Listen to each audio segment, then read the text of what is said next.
If you don't know it, Malta is a small island in the Mediterranean Sea with a population of about 500,000 people. Well, that makes it also a challenge for businesses to be environmental because it is a small space. Due to its small size, there's only so much that can be grown there. The rest of it has to be imported.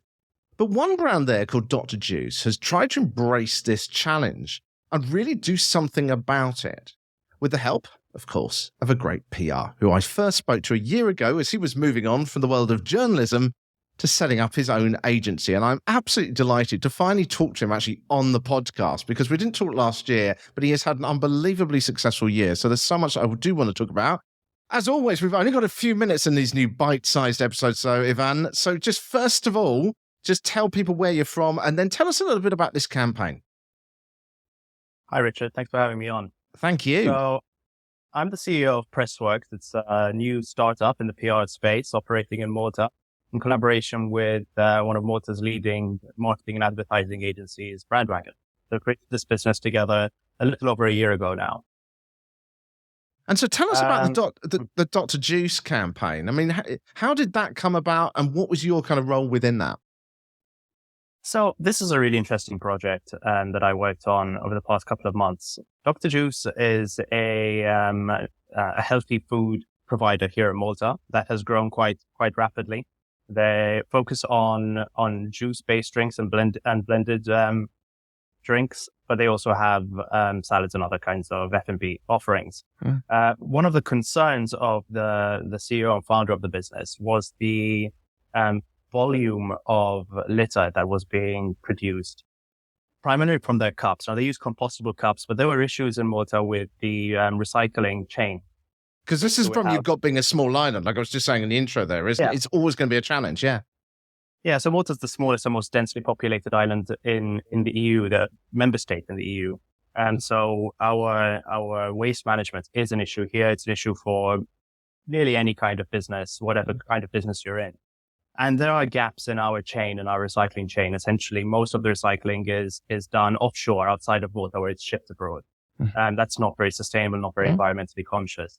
What Dr. Juice have done is, by collaborating with another local company, MCL, which produces sustainable plastic options, and by collaborating with Brandwagon, my partner organization, they were able to create a product that is produced here on the island, used here on the island, and fully recycled here on the island. It's the first fully circular option on the island, and they've done it in an affordable way. They're doing it at no profit. The only profit is the island. The island is the only thing that profits, and that's a little bit of copywriting. That's one of our partner copywriters who came up with it, but really fond of. Shout out to Pia.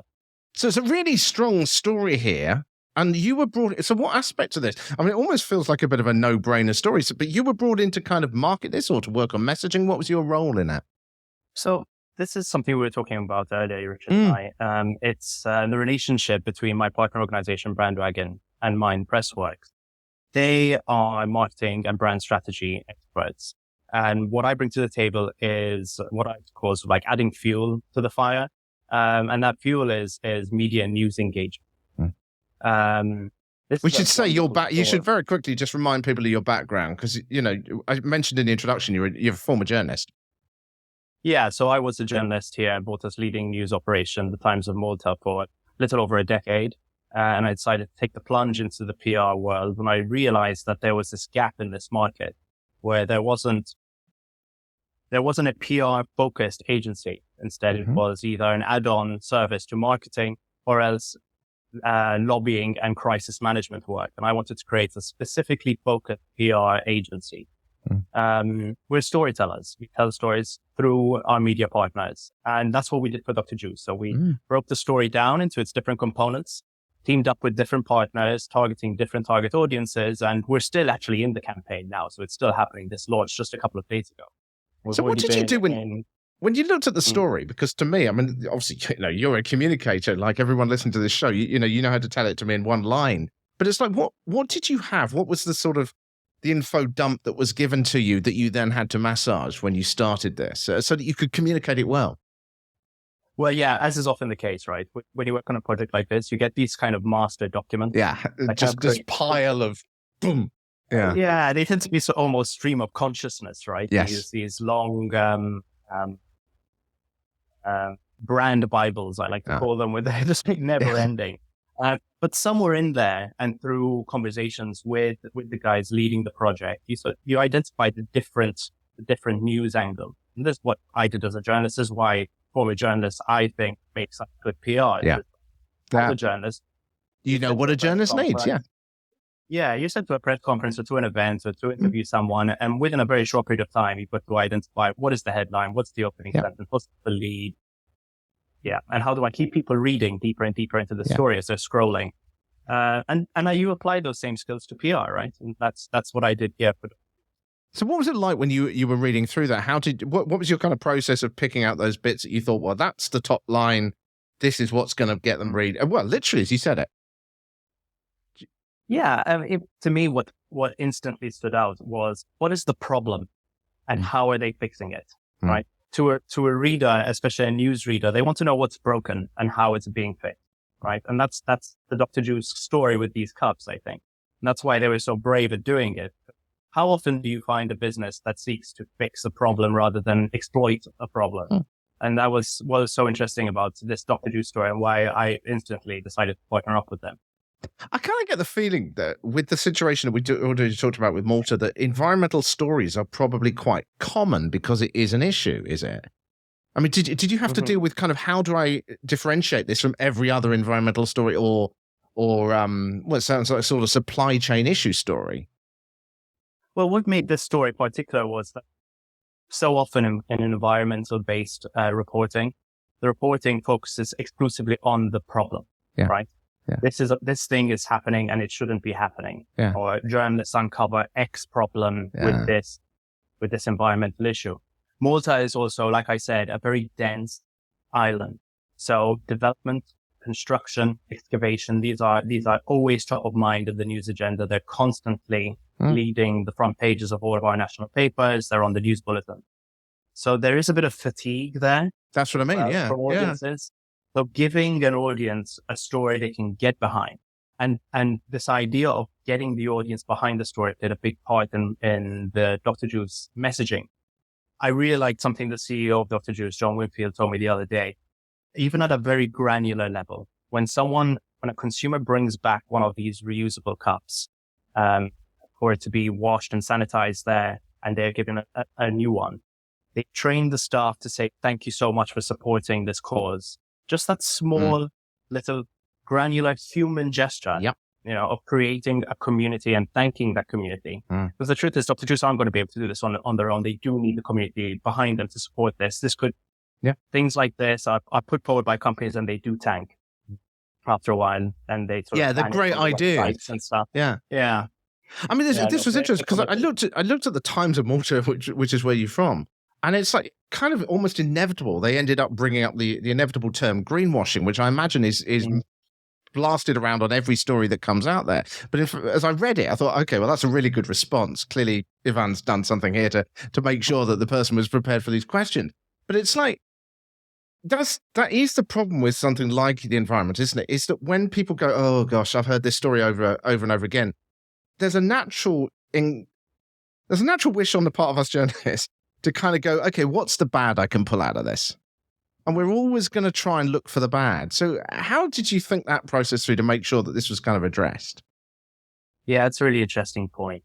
I remember when I was a journalist, one of the things that really struck me about journalism, and it's still true to this day, is that very often journalists are measured by their peers and by the journalism community by how negative they're able to be and how good they are at finding what's wrong with something. Yeah. Now that is, that can be great, when you're investigating wrongdoing, but it can also backfire, right? It can be confirmation bias at times when you go out, set out looking for something wrong, and then you find it and you say, oh, well, there you go. I was right all along, kind of thing. Yeah. I myself went through this process as a journalist, 10 years of my career. So my first thought when I was reading through that master document with Dr. Juice was, if I was reporting on this, how would I poke holes into this and where would I start poking? And I wasn't doing it to preempt it. I just wanted to make sure that this inclination of journalists doesn't lead to the story being framed unfairly in a way that this definitely doesn't deserve. Because this is really something, John described it as financial free climbing without a safety rope.